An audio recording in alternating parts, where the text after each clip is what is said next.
gudoomiye ku-xigeenka koowaad ee xisbiga cadaaladda iyo daryeelka ee UCID mudane Cabdinaasir Maxamed Xasan Buuni oo shir jaraa'id ku qabtay magaalada Boorama ayaa waxa uu shacbiga Somaliland uga mahad celiyay sidii ballaadhnayd ay u xuseen xuska 18 May oo ay ku beegnayd 27 guuradii madaxbannaanida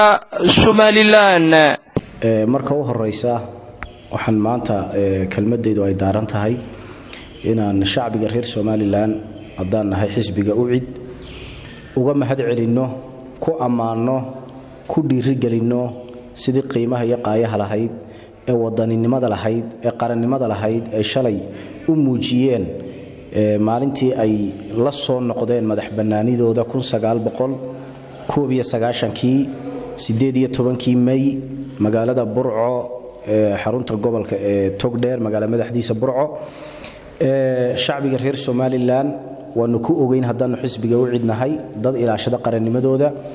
dad ay ku midaysan maalinta qarannimadooda shacbi iyo xukuumad iyo axsaabba marka aad baan uga mahad celinaynaa sida u dabaaldegeen sida gacan ugu dabaaldegeen gacanna ay nabadgeliyada ugu ilaaliyeen taana xisbi ahaan waan uga mahad celinaynaa gudoomiye ku-xigeenka koowaad ee xisbiga cadaaladda iyo daryeelka ee UCID mudane Cabdinaasir Maxamed Xasan Buuni sidoo kale waxa uu dawladda Soomaaliya ku eedeeyay waxa kaloo hambalyo u diraynaa ciidamada qaranka Jamhuuriyadda Somaliland ee kala duwan khaasatan kuwa jiida hore ee jooga ee bariga Somaliland ee wali waxa weeyaan gaadhin xuduudihii Somaliland waxaanu cambaaraynayna oo waxa weey cambaarayn dusha uga tuurayna gardarrada dawladda xamar ay wado madaxweynaha farmaajo ka yahay maranka ka dhigtay maamul goboleedka Majeerteeniya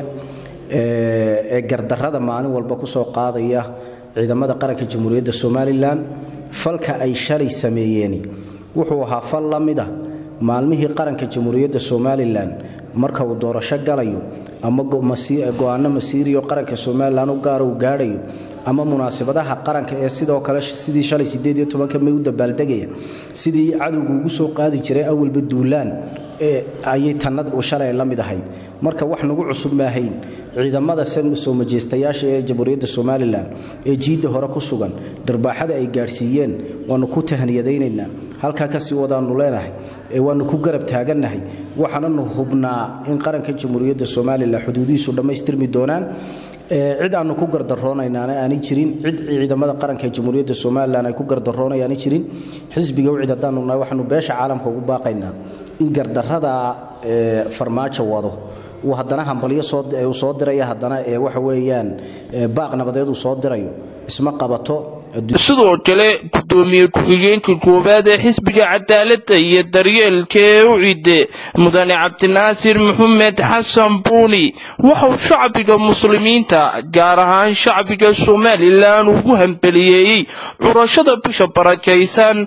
ee Ramadaan waxaan halkan iyadana kaga hadlaya xaaladda guud ee Jamhuuriyadda Somaliland ay maanta ku sugan tahay waxaan marka u horeysa shacbiga reer Somaliland ku hambalyeynayna dhalashada bisha barakaysan ee Ramadaan oo caawa hadii Ilaahay dhaado ka u ah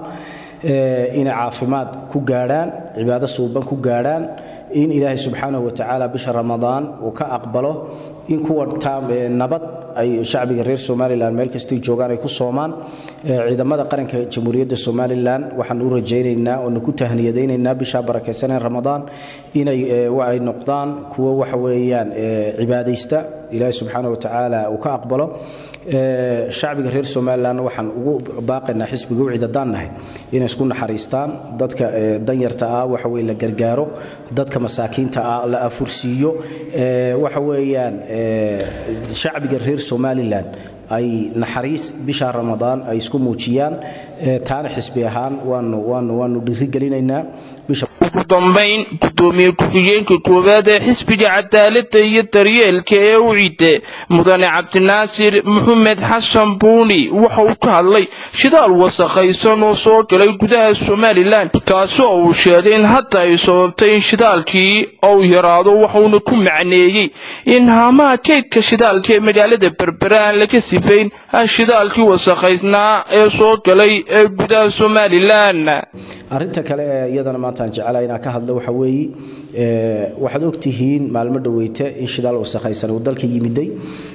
shidaalkii wasakhaysnaa dawladdu ay ka xil gudatay shirkadii keentay la sheegay la ganaaxay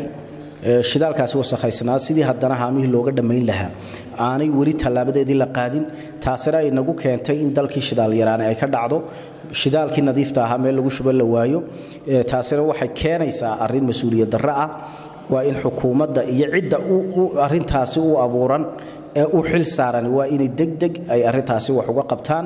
way dalkeenani waxa uu u baahannahay inuu socdo inuu ganacsigiisu hana qaado in shacbigeenu ay noolaadaan baynu doonaynaa waa Cabdirasaaq Cumar Micaad Awliyo shabakada caalamiga ah ee Boroma News Boroma.